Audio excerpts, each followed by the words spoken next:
Hi, I'm John Byrne with Poets and Quants. Welcome to today's Fortuna Admissions webinar.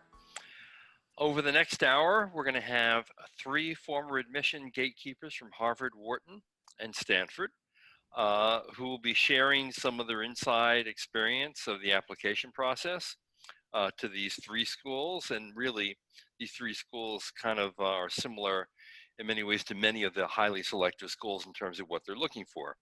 So before we actually get into this, let me just make a few quick words about Fortuna.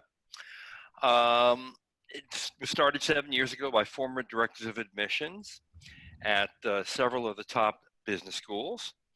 It's sort of a dream team of gatekeepers at 12 of the top 15 schools. So Fortuna has gone out and scooped up the talent.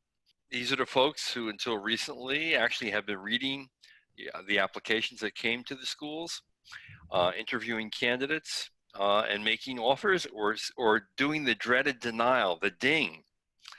So I think we're going to have a really good meeting here where we're really going to look at, what are the winning strategies to apply to Stanford, Harvard, and Wharton.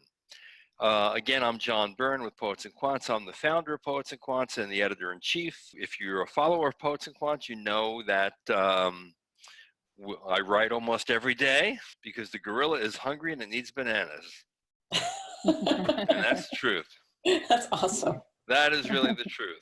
So let me introduce our panel. Okay, we have Judith Silverman Hedera, who was just at our Senate Court event in New York a couple weeks back. She formerly led MBA Admissions at Wharton and has a really deep knowledge of not only what it takes to get into Wharton, but any other really highly selective business school. We have Heidi Hillis, who also has extensive applications experience. She's a Stanford MBA. She was student chair of the school's global management program, and she served as an alumni interviewer for several years. So she has a pretty strong eye for talent as well. And then we have Carla Cohen, who spent 3 years as associate director of doctoral programs at Harvard Business School, where she oversaw admissions, marketing, and recruitment. She also served on the MBA interview board. So some of you in the past would have been interviewed by her. And she's spent a lot of time kicking around Harvard and really knows the score there. So let's take a look at our agenda for tonight, and then we'll get right into it. We're going to cover what are the very top schools looking for. How can you stand out in a competitive pool, especially if you look like everybody else, which we'll tell you, try not to. What are early admissions programs looking for? Is there a round strategy that you should pursue? Should you apply in round 1, round 2, round 3? Does it make a difference? What are the most common mistakes people are making when they apply to a highly selective school? How do you mitigate a profile weakness? What's a good timeline for application planning? Hint, hint, right now, get going. And then we'll do a little Q&A. If you have a question, just toss it into the chat box. You can ask questions all during the webinar, and we'll ultimately get to them. Let's start with Judith. What are the differences between the M7 in terms of what admissions is really looking for? And this is interesting because I had someone on our site contend that there is no M7, that it's a mythical, made-up thing. Obviously, the person doesn't know that the top 7 deans get together on a regular basis, along with the top 7 admission directors, the top 7 career management people, even the top 7 PR people get together every year. So, Judith, you were part of that secret society. I was. There is a secret handshake, by the way. So what are the differences between the M7 in terms of what the admission teams are looking for in candidates? I also always wondered why it was the M7 and not the M8 or the M9. But anyway, True. John, maybe you could do an article on that and feed the gorilla. That's true. I'm glad to be here and wanted to talk with you a little bit about some of the differences between the schools and what they're looking for.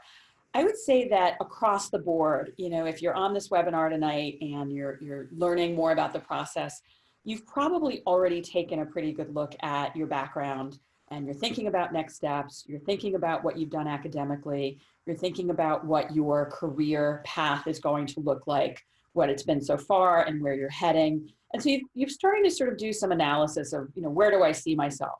And inevitably, as calls that I had earlier today were, oh, I want to go to the top 4 schools. Those are the only schools I'm looking at. And now comes the time that you start to think about, okay, I know what the M7 are. How do I differentiate from amongst them? And I would point out that the schools at their face may be looking for very similar kinds of candidates. They're candidates that are self-aware. They're candidates that they know can handle the quantitative aspects of the program. They're candidates that are ready in their professional development to really take what they're learning over that 2 or 1.5 year period and apply it towards their future. So at the face of it, and we can certainly go into greater detail about the difference between GMAT scores and undergraduate GPAs, but I would say, wholesale, the schools are really looking to bring in members to their community, because it's sort of like building a town or building a city, so to speak, that are going to be able to bring an awful lot to that environment. And there are certain differentiators between each of the schools. And I think what you think for starters, you probably need to throw out the window. I know that Harvard is known for this and Wharton is known for that, and Columbia, of course, all the schools have their sort of different taglines. And I would definitely say to students, you can take that tagline and you can take what you think at face value. And then your responsibility, obviously, is to start to dig deeper and figure out how it is what your experiences have been would apply within the face of these different programs. So I'm going to use Wharton as an example. Wharton is fairly well known for finance. That's the first thing everybody thinks about, but they don't always think about real estate, and they might not think about marketing, and they might not think about entrepreneurship. So I definitely, and John, I know this is a roundabout answer to your question, but I encourage students to really think about not just what is offered to them as sort of the strength of a given program, but to dig a little bit more and see, well, just because I've been told that Kellogg's the place to be if I want to go for marketing, that might not actually be the case for you. So within each of these different programs, you're going to be really peeling back the layers of the onion. You want to learn about the community, and the community doesn't have to always do with size or location. Frequently, Tuck is thought of, oh, it's small, it's intimate. Stanford is going to be, half the size of Harvard and then some, and it's going to be a really different experience for me. But I certainly express to students that you need to understand what that means for you. So by kind of getting into the courses that are offered, and we actually frequently said this at Wharton, you're going to learn finance wherever you go. You're going to learn statistics. You're going to learn quantitative analysis. You got to know accounting if you're going to go into business, right? So those are the standards. And what really can start to set the schools apart is the fit that it has for you as an individual, which is why, as a little bit later on, we're going to talk more about how to dive in to understand what the schools are offering across the board. And for you, I know, again, at this point, you may all be saying, yes, I'm going to apply to the M7 schools, but much like applying to undergrad, you're going to start to understand the differences between each of those programs. And I know that that's something that we'll be talking about more as throughout the course of the next hour. Indeed. So Carla, this is the first year that Harvard knocked out round 3. Mm-hmm. Are there other changes that you're seeing in who Harvard is accepting to interview and who they're rejecting? Any tea leaves that you can give us from the Harvard vantage point? Yeah, I wasn't sure if the screen was showing me or Heidi, so I just want to make sure that you're able to see me in this process. Can you see me? I can not only see you, boy, are you big on the screen. My God, you're life size. All right, no, but it's a great question. And I think, as Judith was kind of talking about, when you're looking at these programs, and especially places like Harvard, there's obviously, you're going to have a big segment of the population coming in, the major funnels that tend to sort of insert themselves into the Harvard world or consulting and banking, with consulting at the top. That doesn't mean that that's all Harvard wants. In fact, when I got there and got to know the MBA group, there was, this appetite for more diversity there. And so, I kind of think about this process internally, like as an applicant. I hate to compare people to food, but a lot of times it's about figuring out, whatever sector that you're in, whether you're coming from consulting or banking, or you're coming from mining, which is underrepresented, by the way, at a place like Harvard, that there are opportunities essentially for you to take your core ingredients, if you will, and prepare a recipe that will appeal to these different programs. So Harvard is looking for authenticity, and they're also looking for, not hearing the same kinds of things. So if you're a McKinsey consultant, then they want to get to know what makes you different. Like, why are you, a top performer? Because you're going to need to be a top performer, even at a place like McKinsey, to stand out. If you're coming from, I don't know, let's say Saks Fifth Avenue, or, a retailer, a large retailer, what are the things that have contributed to your performance relative to your peers? And then as a second layer to that, it's this trajectory that they're looking for too, that you're on a rapid trajectory, that the pace of your progression is essentially above the standard sort of curve, if you will. So I hope that helps answer your question, but it's not like they're looking for one specific thing. Right. They look at, they have 10 different sections of 90 individuals, and they want every single one of those sections to be diverse in all aspects: gender, background, nationality, so that when you're debating a case, that you're going to have a unique perspective to offer. And it's not going to, they could probably fill the class 10 times over with people from top consulting firms or Goldman Sachs or wherever, but that would make for a very dull classroom discussion. So True. They are looking to identify individuals from other sectors. And so I think a lot of times people think that, oh, because I don't have a certain background, I'm not going to appeal to these programs or a place like Harvard. And oftentimes, because you don't look like anyone else, you might actually be much more attractive. Does Harvard take more risk with candidates? Because after all, They it's the can. largest entry class, 930. I mean, so yeah. you can, where there people are on the margin and there are arguments in the committee about them, is Harvard more likely to take a risky candidate than another school? Well, that's a complicated question. I think Harvard doesn't necessarily have to take, risks, but Right. that means that they can also, they're going to be less obsessed with GMAT score, because they're not as focused on, they don't really care if they're at the top of whatever rankings, Right. they're going to be, the strength of the brand is such that they are allowed to, but there is sort of a first layer of credentials. So, but they're interested in who you are as an individual. And that's why the essay that they've used for the past 5-6 years, that hasn't really changed at all, has been very helpful, because it really helps to define who you are. I can think of one applicant that I worked with who had a much lower than average GMAT in the low 600s. He did go to a place like Cornell, and he did well academically there, but a lot of people, he'd heard from other consultants, there's no way that you're going to get, you need to up your score. And because he had a really compelling story, he comes from New York City, and he grew up with a single parent, he was poor, and was able to really, describe the difficulties that he had faced. And that's the other part too, is that a lot of times applicants will just talk about how they've sailed through life and done extraordinary things. They're oftentimes really interested in if you faced a challenge, how did you handle that challenge? So talking about the difficult moments that you face in life and how you've overcome those is so much more interesting than someone who's just excelled at everything always and everything has been smooth sailing. It's quite dull. So yes, to answer your question, they can take risks. And so with respect to test scores, I think they are, if you look at, not this past year, because we don't have that data yet, but the year before that, it was the range was in the 500s, which you would think why in the world would someone be able to get into a top program with that? Whereas I think some other top programs are a little bit more fixated on that number. So I think sometimes people will obsess over that. And then the other point about it too, is that I've had applicants with certain credentials, if you will, who thought, oh, I'm not going to have an issue. I had one client who had a 740 GMAT score, and she was working at JP Morgan in corporate strategy. And she was like, I'm not concerned about my GMAT. But when you actually break it down, her verbal was perfect and her quant was quite low. And I was like, well, I'm worried. It turns out she didn't actually get an interview at HBS. She ended up getting into Wharton and actually got funding that she didn't even apply for. So it all worked out for her. But still, each program is going to have a different set of priorities, and they will care about different aspects and view them through different lenses. So sometimes the overall score doesn't tell you much. And so, I've had clients who have high 600, but a 50 in quant. And I'm like, you're good. You can go ahead and apply to top programs with that score.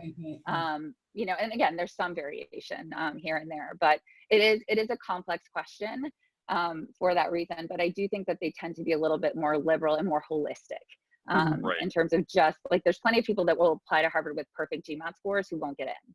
So it's a much more complicated formula or equation, if you will. All right, this one's for Heidi. Let's say you're someone with a very common background. You're a banker, you're a consultant, maybe you're an Indian engineer. How do you get yourself out of the pile of candidates who have exactly the same background as you? Yeah, I mean, it can be really tough. And I think that the first thing that you have to do is recognize that you're in a tough bucket and kind of understand what you're up against. Because if you look at the GSB, it's a small program, 400 or so spots, 8,000 applicants. So when you look at the entering class, 19% come from consulting. So that's about 78 people out of 8,000. 27% come from, investment management, private equity, financial services. That's about 112. And tech is, 17%. So those are really, kind of stark numbers to understand what you're up against. And it can be really difficult to stand out. There's so little change year over year. Yeah. Which suggests there's a real they quota. keep it pretty, it does suggest that. I mean, they are looking for a really diverse group, and that means that they're not going to take, as Carla said, they could fill this class 10 times over with consultants, and they're not going to do that. So you're going to be in a really competitive bucket. Some people who come with those backgrounds have a really high GMAT and really great GPA, and they think that that's all they need, and that's absolutely, unfortunately, not true. In fact, the competition in those buckets, is pretty high in terms of if you have an average GMAT, which is, we're talking 730, that's often not going to be seen as maybe enough. So, it's not, you can't rest on those kinds of scores. So how do they stand out? This is the question. This is the eternal question. I would say that there's a few things that they need to do. I mean, many things, but I would start with really understanding what it is that the schools are looking for. So looking at how they define and evaluate leadership, and really trying to find examples in your past that fit those qualities. And then choosing, on the basis of that, choosing your recommenders to talk about those things. It's much easier to have someone else talk about how you have great leadership potential than it is for you to talk about it yourself. So you really are choosing recommenders wisely is absolutely essential for these schools. And you want them to be able to say that you're in the top 3 to 5% of your peers.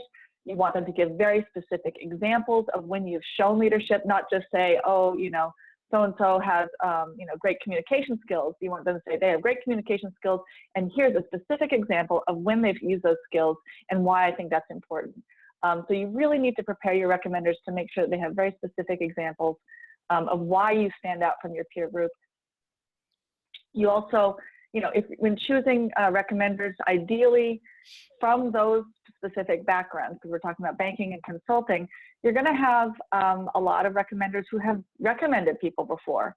And so trying to find, if you can, someone who has a good track record at these schools, so has recommended to Harvard and Stanford and has had success in those with successful candidates. Because again, when they're coming from these represented buckets, recommenders will have a lot of weight, especially if they have had previous recommendations. So recommendations are super key.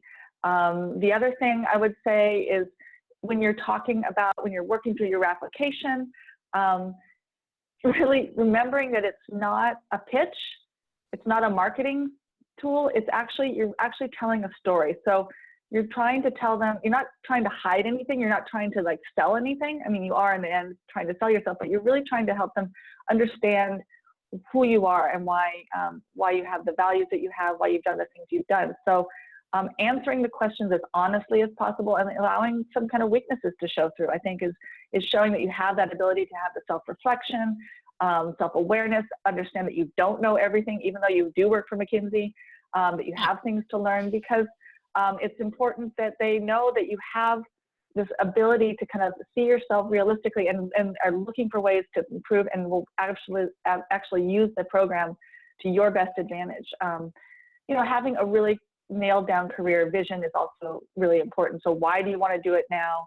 How is it going to fit into what you want to do in the future is obviously important. And then I think, you know, the essay itself, you do put all those pieces together, then you have the essay, and it's really important to again, answer the question honestly. In the case of Stanford, not try to talk about something that's kind of, you know, I want to go save the world. I mean, like, why do you want to save the world? Why do you want to, you know, why is this particular issue important? What happened to you that made that important? Really getting them to understand what it is about you that's unique, because that's, at the end of the day, they're looking for something, a unique perspective, a unique set of values, a unique voice that coming out of that whole big overrepresented bucket. One other point I would make is just obviously, as a consultant or a banker, there are a lot of times that you don't have time to do much stuff out of work, but those people who do are the ones who tend to stand out as well. So having a history of extracurricular involvement, a sustained involvement as well. So, you know, it's going to be pretty obvious if you just started this year volunteering at your local RSPCA or something, you know, that's going to kind of stand out. So it's really looking for a sustained involvement with whether it's a sport and a volunteer activity, music, something like that, that kind of shows that you have this other side to you, that you have the ability to commit to that and dedicate yourself to it over the long period of time.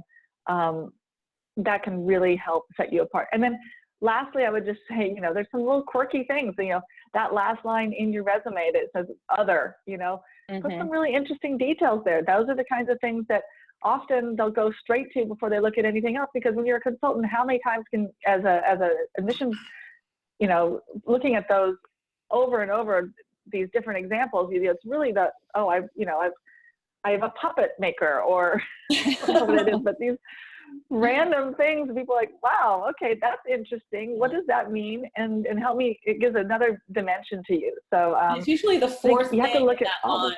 Also, it's so interesting. Yeah. The first, second, or third, but the fourth one is the one I'm like, wow, that's cool.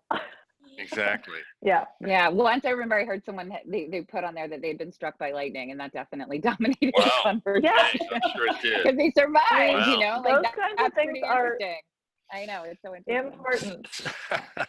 One thing I wanted to add, if I could, I'm sorry to jump in, it's but okay. you know, the point about extracurriculars, one thing I do want to say though, there are some exceptions to that, and I think the one exception that holds true probably across the board is if you're working in investment banking. There's a lot of times I'll get calls from individuals who work in that sector, and they're like, I really don't have time. And oftentimes, if you did have an investment banker who had all of this extra stuff on their resume, you were quite suspicious, because the working hours can be, you know, if you're doing really well at that, if you're doing a great job. And so some things had to be pulled from college, which is also fine, you know, and that I think it also showed that, like, allowing that, like, yes, like, I haven't really had much time. Maybe when you move into private equity, you have a little bit more time to do, to switch over, but there is an allowance for the fact that it's different than college, or different from high school when you're applying to college, when you get out of school at 2 o'clock and you've got, you know, an entire afternoon to fill. There is some allowance for the fact that, yes, you're going to be extremely busy, and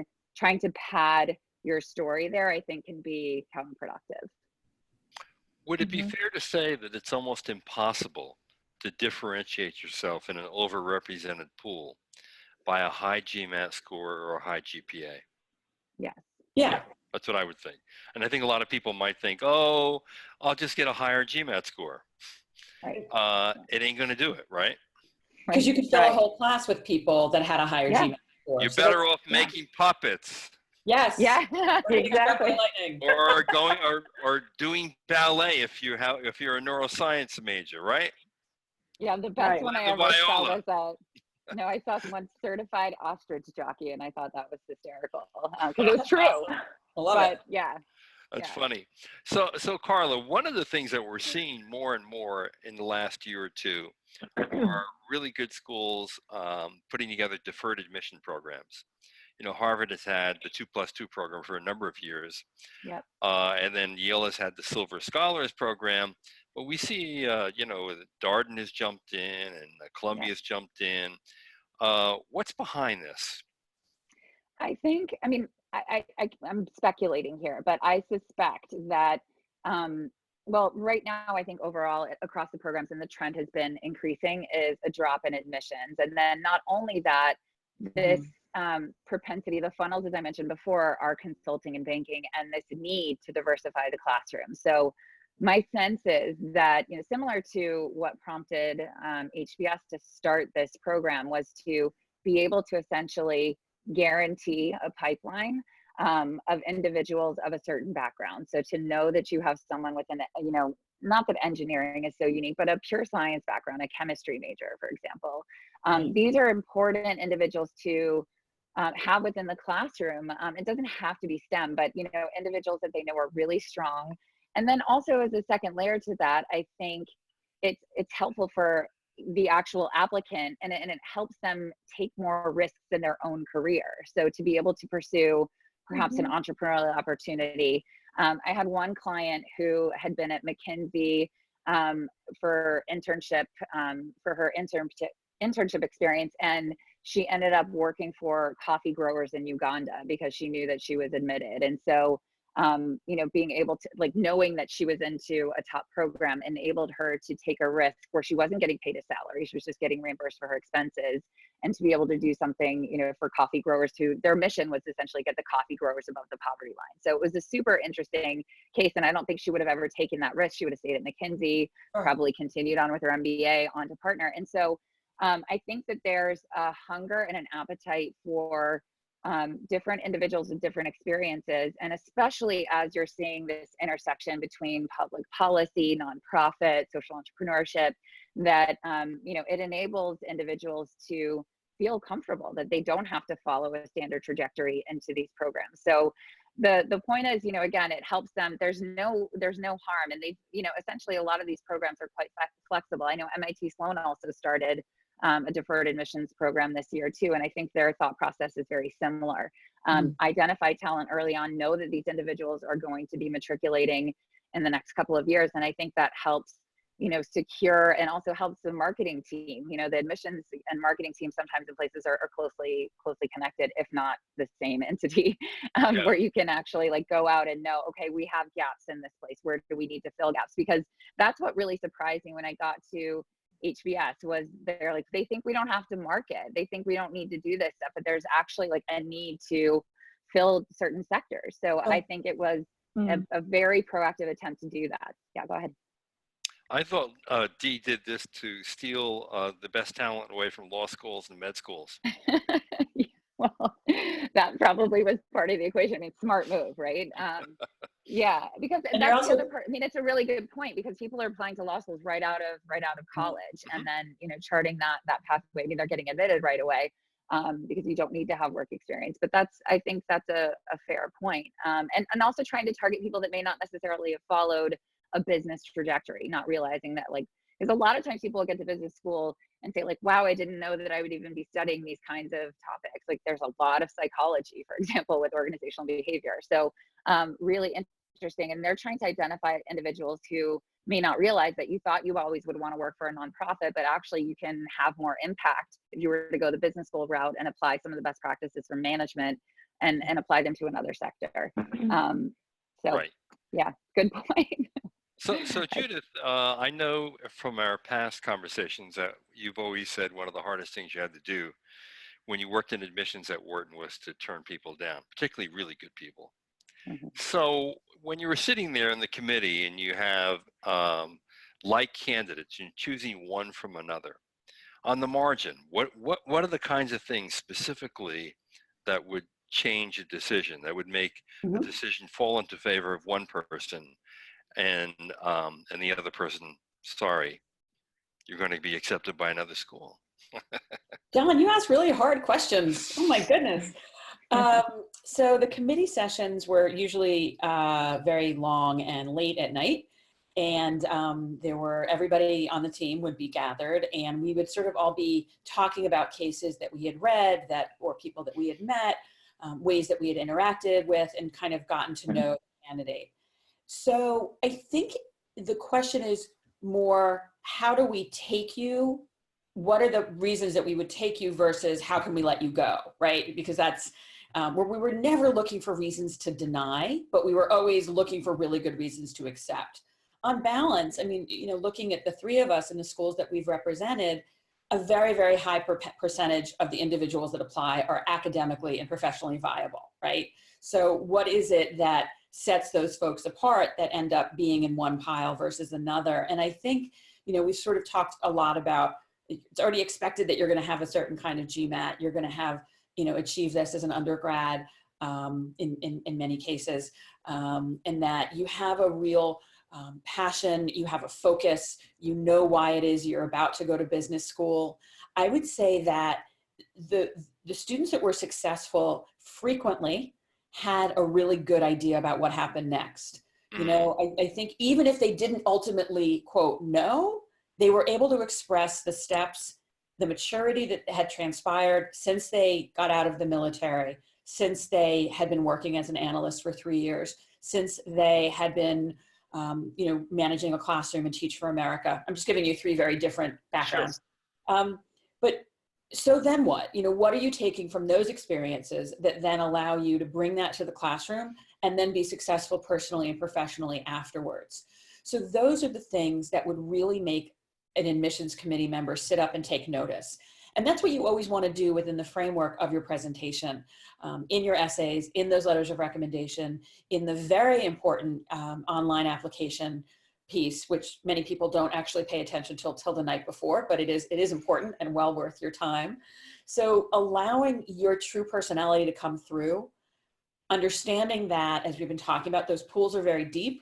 There's going to be a lot of consultants and a lot of bankers and a lot of people with your academic background applying, but allowing yourself to be known, to show what maybe hasn't gone so right professionally in your life and how you've learned from that. You know, business schools aren't that interested in people that have nothing to learn. You know, that's the real fine balance about going through this process, that candidates that are open, they're curious about themselves, about their classmates, about their environment, those are the ones that really were rising to the top. Schools want to feel like they're going to be able to impart to you knowledge and understanding and growth that you'll then carry forward when you move on. So right. I would say the ones that were really exciting to us were the ones that showed that quality, that were open and not afraid to allow themselves to be, quote, known throughout the process. Okay, so we already established that a higher GMAT score won't really differentiate you in a highly competitive pool because there's so many of them anyway. But how important is GMAT? And let's go right to Stanford because, you know, for years Stanford had the highest average GMAT, and I think their head of admissions actually, you know, publicly said that their concern over having that high GMAT was that it would discourage a lot of really good candidates from applying. So what do you need? Should you even bother applying to a Stanford or Harvard or Wharton if you have a sub 700 average on the GMAT? You just give it up and say, hey, it's just not worth it because the odds were already allied against me, or not? What do you need? How important is it?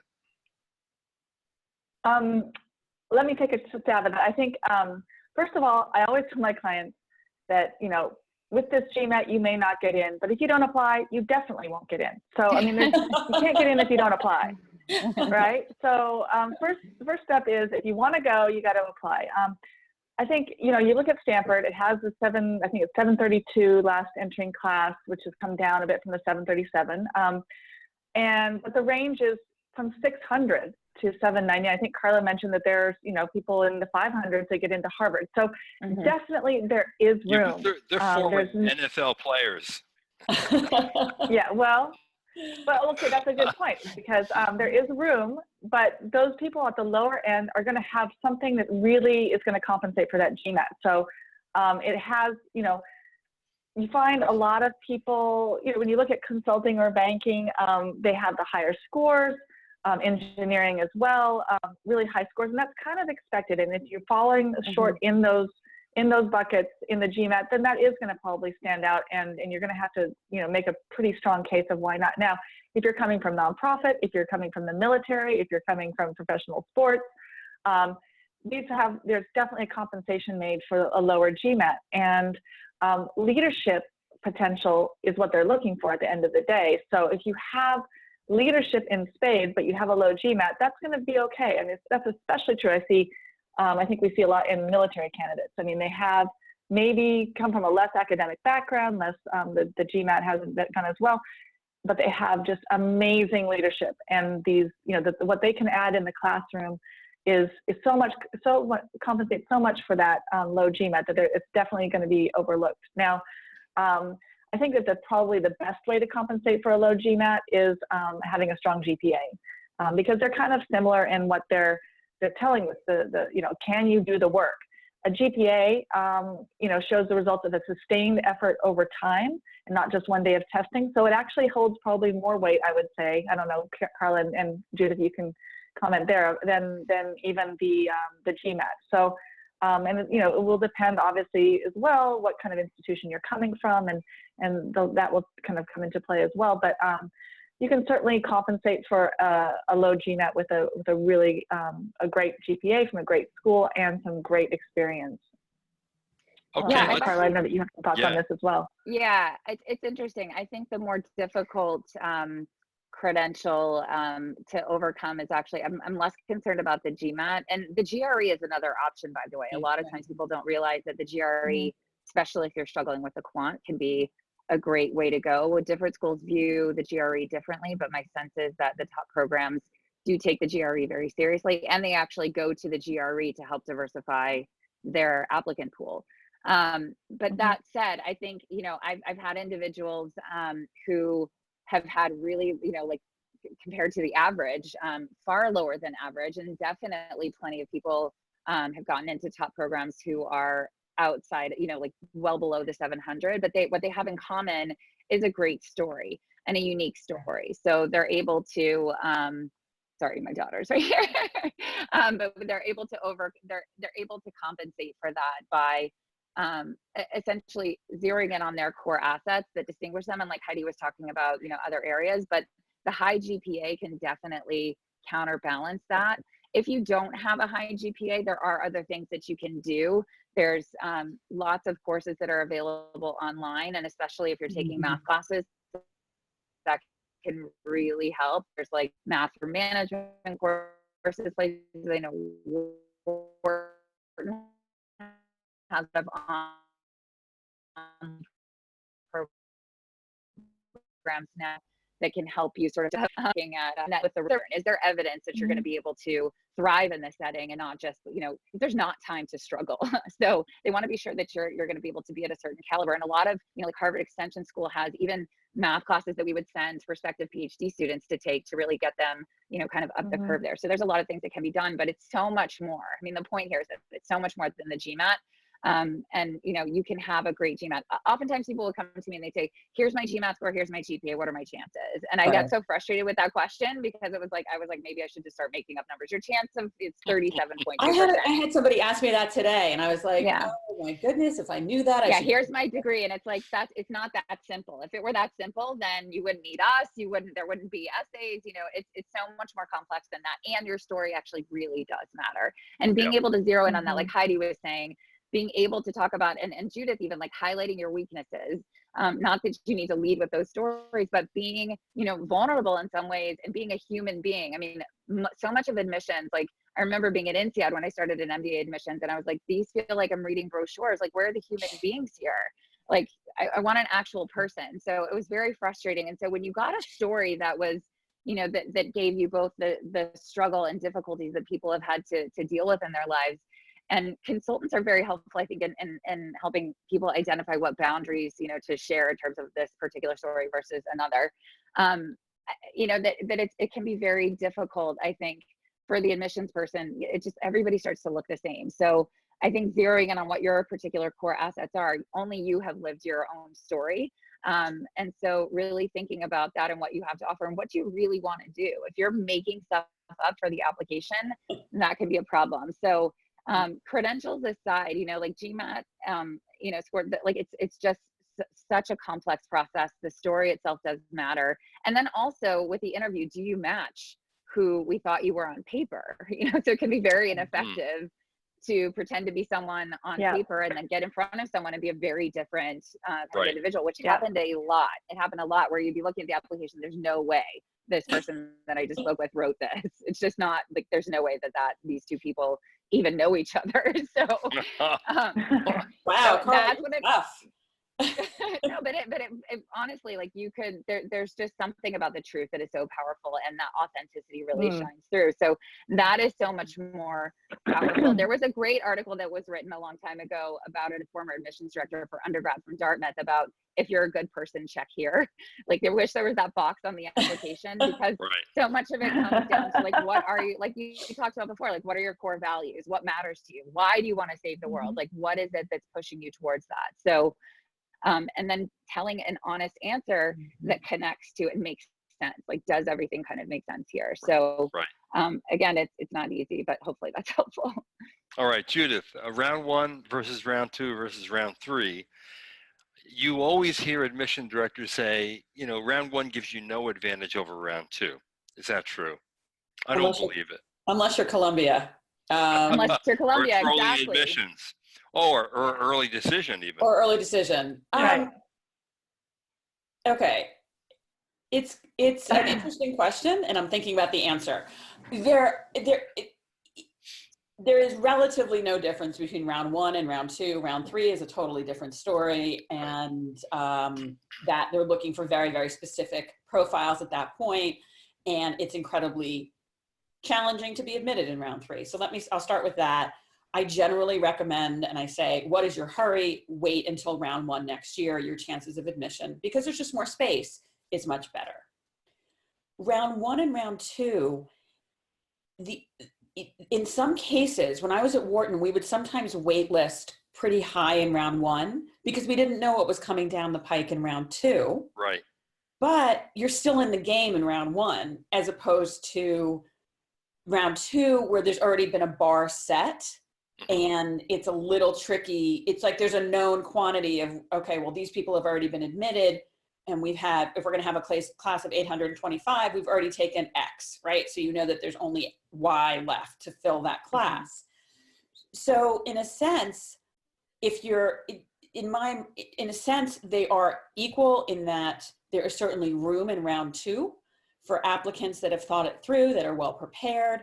Round 2 is not the day after Christmas, oh my gosh, I'm going to go to business school round. Like, it really takes as many months of planning as round 1 does. But I would say that you're not going to get shut out of round 2 if you're a good candidate. There's always going to be a place for you at one of the M7 schools, at probably one of the top 12 schools. But I like the process of round 1 because I think it gives you more options. If you're not admitted to your first 3 schools, because you really should not be applying to more than 3 schools in a round, at least for round 1, it takes a lot of time, energy, effort, resources. You're not admitted, you're waitlisted, you still have round 2 to look forward to. So you're giving yourself a much longer runway. Right. I would absolutely agree with that. Though, that there is absolutely no difference between round 1 and round 2, without digging too much into it. And I just gave you some of the psychological background that we worked with.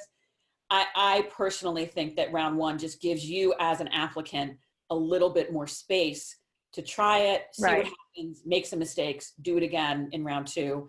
And again, I hate to be so blunt about round 3, but it's we used to say, we had a lot of different acronyms for who we were looking for, but it was really, really tricky. Although I think this year, with Harvard not having a round 3, some of the other schools are going to see better candidates in round 3. I think Harvard's going to miss some good candidates. It'll be interesting to see what they do next year. But Judith, I absolutely agree with you. The other thing too is that at least this was, the case at INSEAD and both HBS, was essentially they're pretty good at predicting the volume, right? So they know that, and I'm just making this up, these are not actual numbers, but like, let's just say that 65% of applicants are going to come in round 1, right? So you're going to have more seats available round 1, but that doesn't mean your odds are better round 1, right? So they're going to have fewer seats in round two, but they also have fewer applicants round two. And so essentially, you know, in some cases, I've told people, actually, I think it's better for you to wait, especially if they've just recently started a new job and they don't really have enough to share about, you know, like there's not much growth in there. And so again, when you're looking at trajectory, when you're looking at progress relative to peers, their letters of recommendation, you know, in most cases, there's some exceptions to this. You want to have, you know, direct supervisors, or, you know, so there's other things like why would these people be writing letters for me when I've only been working here for 2 months, or in some cases, like, you know, less time than that. Yeah. So I think that statistically speaking, like a good candidate is like, if you're a good fit and going to get admitted, it doesn't matter if you apply round one or round two, really doesn't. So the flow and the prediction that, again, like they're pretty stable year in and year out. There's a ton of people who think, for whatever reason, I must apply round one, and they're prepared for that. So the ratio of seats available isn't significantly different. So I always coach people, wait until you're ready. You know, don't apply round one thinking that that's going to incur some sort of like first mover advantage. That's not the case. And if you're applying with, you know, a less than well thought out application, I think that can be, you know, it can actually hurt you. Yep. Okay. Yeah, I would just add one more thing to that, which is round two applicants need to know themselves pretty well, in the sense that the applications are due right at a really tricky time. And for some people that's okay, and for other people it's horrible. So you really have to know yourself, like, can I actually, you know, submit on January 2nd? And it's tough. So just know that as well. All right, we got a lot of good questions piled up, so I want to do a lightning round. Most common mistakes you saw or you see in MBA applications to Harvard, Stanford, Wharton. Who wants to go first? I will say, trying to be all things to all people at all times. You know, trying to throw everything but the kitchen sink in your description of who you are and what matters to you. You got to be selective. I would much rather know you because you said 3 things about yourself than try to figure out what are the 6 things that you might kind of be talking about, because most schools give you 500 words, or in the case of Harvard, they don't say it, but basically 2 pages, right? So you know, there's not an infinite amount of space. And if you're thinking about what you want to be known for, that's I think one of the biggest sins of applicants is to try to put it all in there, and it's almost impossible. So I tell my students, and I said this at Wharton, just stick to a couple of really key elements of your profile and your background that you're going to be remembered for and known for. So Heidi, most common mistake you see? I don't know if this is the most common, but I think it's, I think not having a really developed career vision. I think people can get really vague, kind of, you know, I want to go and, you know, work in the semiconductor industry, but, you know, or just not really linking it to your past, not linking it to why you want the MBA, having something really vague. I really think that having a very well-developed career vision and putting some time up front into that can really make all the difference. Carla. Yeah, I think it's unfortunate, but it can be radical advice, is to tell the truth. You know, so when Judith says identify certain characteristics, I think zeroing in on, you know, core assets that are indeed your own core assets, instead of trying to look like someone else, or trying to shapeshift yourself to look like, you know, or enhance or pad, or, you know, so it can be incredibly, there's just something so powerful about the truth when you see it. And, you know, again, zeroing in on your own unique traits, I think, you know, can be the best advice. You know, like I've had so many people come to me like, what goals should I have? Like, what should I say? You know, and it's like, well, what do you actually think? What do you actually feel? What do you actually want to do? Let's have a conversation about that.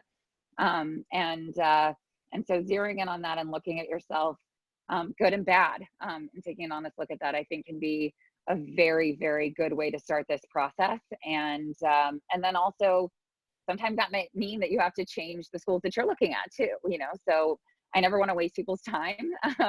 But I do know that if there are certain seeds of greatness and, you know, different things that people do, and in many cases, there's lots of opportunities that people may not even see in themselves, can be really interesting. So yeah, tell the truth. Tell the truth. Okay. Tell the truth about the timeline. If you want to apply to round one, you should be getting ready now, right? Give us a little sense of a timeline. Yeah. I would say start now. And again, there's a lot of pre-work. It's not just like today, sit down and write your essay. There's a lot of work that goes into it before you even get to that point. So the pre-work can be as important or more important than that, sitting down and writing the essay. So thinking about things like the career vision, maybe talking to people in the industries that you're considering, doing some informational interviews, really nailing that story down, really thinking through your past, finding those great examples that you're going to help your recommenders use, looking at the schools, the different leadership qualities that they'll be evaluating you on, and trying to really understand what you've done that could fit within that, and just thinking really strategically about all that, putting together a whole strategy, which is, takes time and reflection and can't be done overnight. And in the back of your mind, let your subconscious kind of start doing the work of what might I talk about in my essay, jotting down those notes, developing that over time as opposed to doing it, overnight. So there's a lot of work that can be done ahead of time. Right. Okay, I want to get right to the questions because there's so many of them, and some of them are very One quick thing though, John, I'm sorry to jump in, but there is, I think ideally start now, but there is a huge amount of variation, and I've worked with, I don't recommend this strategy, but it is, there have been situations where I think the most extreme of these was when someone engaged me, I think it was within just a week of the deadline, and he was also like a third-time applicant to HBS. It did end up working out for him in the end, but wow, do not tell that story. Wow. But I think it's not ideal because again, it's possible. So, but I would not recommend that strategy. So there are some people that will be like totally anxious about like, oh, if I start in June, that's I'm way too late. I don't think that that's necessarily the case. It depends on who you are. It depends on how clear your vision is. Right. But starting now, as Heidi pointed out, like there is so much that can be done with networking. I think people really don't take advantage of, talking to other students or at the school and spending time on LinkedIn to say like, okay, what is my pathway forward from this institution? Like I'm applying to the school and saying that I want to do this, like looking for models of success, individuals that went to that program, then went on to work at that company and maybe started at your company or went to your undergraduate institution. And then, oh my gosh, cold emailing people. It turns out that can be a very successful strategy. Actually, there's a whole company by Liz Wessel, Way Up, and she's a Wharton undergrad who created that. And so there's a lot of things that you're going to learn at business school that you can actually start doing now that can really help you, and also help you think through, if you are confused, maybe you don't know what you don't know about what you want to do in terms of goals and how a business school is going to help transform your career and give you different options. Start exploring now, because that can be impossible to consume all that information. Start reading alumni magazines for these MBA programs too. There's oftentimes such interesting stories that come out of there. So that would be my word of advice, is that, really too late is after the deadline, but the sooner the better. Okay. So here's a question from someone who's clearly in the most overrepresented pool in the world. Let me guess. Indian engineer. The rumor is that to get into Harvard, Stanford, and Wharton, you need at least a 760 or 770 GMAT. True or not true? It's not that simple. It's really not that simple. It doesn't hurt to have a really high GMAT, but that alone is, like we talked about before, is not enough to distinguish you. So, what experience do you have? What have you actually done? Where have you worked?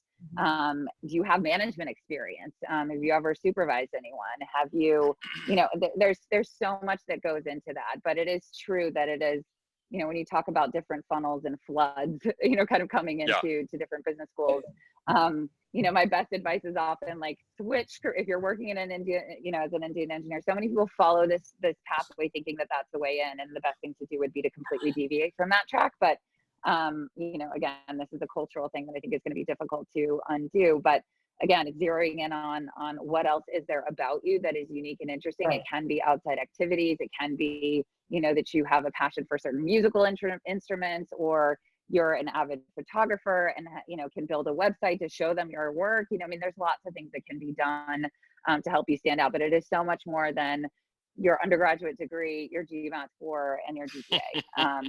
If it were that, I also want to say that if you go into the chat rooms, they're going to make you crazy with that, with the statistics. So you try to not go in the chat room so much, and really just think about what it is that you're bringing to the table, in addition to your clearly strong GMAT undergraduate work, that kind of thing. I think that it's certainly well known that this is a very high achieving group of individuals, but I really want to make sure that you protect yourselves and think about your own story. Okay, here's a question I really like. This person is asking, how much should an essay be marketing of yourself or telling the story? And specifically, in terms of what matters most and why, does GSB really want you to say how the MBA is going to help you achieve what matters most to you, or do they really want a genuine story? Heidi? Absolutely a genuine story. I mean, I would, marketing, get away from that. You really, they want to know who you are. And that's why they ask that question. And, and no it can brochures. it's so broad. There's no right answer. There's no right formula. Some people will talk about kind of their career vision as what matters the most to them, because, if they want to save the environment, then this is, their career is kind of being dedicated to that. Other people talk about other things. Their relationship with their family or different things like that. So those don't necessarily feed into a why Stanford answer. Stanford has two questions: what means the most to you and why, and why Stanford. And those can be related and they can be completely different. So my advice is absolutely the most honest, self-reflective, maybe even, exposed kind of essay that you can write. Answer it as honestly as possible. Let your story do its own marketing for you. Don't do marketing. Yeah, exactly. Of I like that. Because it's very easy to see marketing. It's very easy to kind of say, oh, this is a marketing piece and not a true story of who this person is. Okay, here's a question from someone who's a slightly older candidate, 30 to 32 years of age, from a non-traditional background. Do they even have a shot after working for the public sector at a Harvard, or Stanford, or Wharton at 30 to 32? I spoke with somebody earlier today who was worried about that same issue. And I think it's less of a question of age and more of a question of experience / why is this the time that you want to get an MBA / are you going to be better served by an executive program? So kind of as a continuum, and you can look at the average ages as much as we can tell them to you of the schools. They fluctuate between the fairly, lower end of the scale, schools looking for 24, 25-year-olds. When I was at Wharton, we were a little bit on the higher end of the scale. So there's no absolute deadline or expiration date, but I think that you want to really think about, I know that you want to think about, okay, I'm going to be 33 or 34 by the time I get out. What am I going to do with this degree? Am I going to switch careers? Am I doing more in my own career? Do I want to be with people that are 25? What am I going to get out of that environment? Just sort of thinking about all the parameters, and would I be better off in a program that has really bright people that also have 10 or 12 years of experience? It's always hard to read some of the stats because, for years, Dee Leopold at Harvard would put together that little graph of age. It's really work experience, but you could transfer it into age. And obviously at 30 and above, the numbers come down significantly. But what you don't know is what percentage of 30 and above people are in the pool to begin with, right? So obviously, if you're fishing from a much smaller part of the pond, you're going to take fewer people. Well, and the other thing too is I think there can be really good reasons as to the why now, and in many cases it's been extensive military experience where you haven't had enough professional experience, and so it is actually the ideal time to pursue a full-time MBA. I think the highest age that I saw was 36 when I was at INSEAD. But again, there's a lot of variation there, and yes, like there are, I think, a number of individuals that are outside of that. I mean, I would say 30 to 32 is, you're kind of, if you think of it like a bell curve, you're at the kind of tail end of that, on the upper end. And but that's not to say that that alone will exclude you. Again, I think that what I would like to stress is that all of these programs are far more holistic than many people realize. You're not defined by one particular data point on your application. It really is so much more than that. So yes, there's still an opportunity. And I think thinking through, the story as to, again, a true story about why it is now is the opportune time. And sometimes, the executive MBA programs are not a good fit because they want to really pull out of the workforce for an entire year and get that full experience and marinate in the environment in a way that isn't necessarily, a lot of the MBA programs are not conducive to that. They're part-time, or, you work, and in many cases are sponsored by your company. And so you want to make a dramatic career shift and changing sector, function, geography, you know, and sometimes all three, then an executive MBA may not be the best fit. Now, if you're 45, I think that's a different story, because there's still the trajectories that Harvard wants to get people early in their career and on that early part of that upward slope. So, but in many cases, it could be that you're just beginning to go up a very steep slope, which looks really interesting and very exciting to Harvard. So, or any of the other top programs. Here's another I would interesting just, question. Oh, go ahead. Go ahead. I was going to add that I think that at that, you know, at the older end of the scale, you definitely, the career vision and the kind of the story needs to be much more focused. And if you're earlier on, you can be a little bit vague about what you want to do. Whereas, you know, if you're looking for a career pivot, you have a pretty clear idea of, okay, I'm doing this now, I want to do this, the MBA is going to help me. It has to be very clear. It can't be, I'm going to go to the MBA and kind of explore and figure out what I want to do next. And also thinking, if it is a career pivot, is it a reasonable one? So for example, if you're working in an industry and you want to go into consulting and you're on the older end of the scale, I mean, is it really realistic for you at this point to go in as an analyst, which is what the consulting firms will be recruiting for post MBA? And, you know, so is that really a realistic option for you? You know, do you want to be working, you know, these long hours and traveling all over? Do you have a family?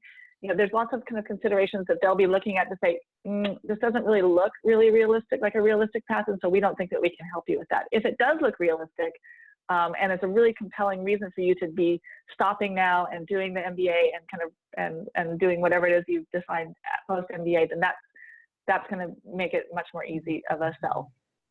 All right, you know, we are actually out of town at time. There are a few other questions, but I think somehow maybe we'll figure out how to answer them for folks.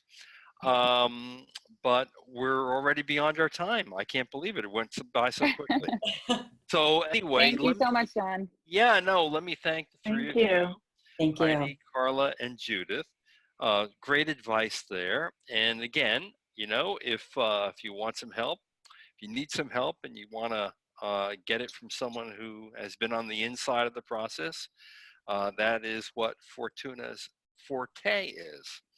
So, I like that. Nice alliteration. I like that. So, you know, get in contact. They're happy to talk to you and help. And for the remaining questions that we didn't get to, I think I'm going to try to get to them somehow and get you answers. So thanks for joining. It's been a pleasure. This is John Bird with Quants and Quants. Thank you.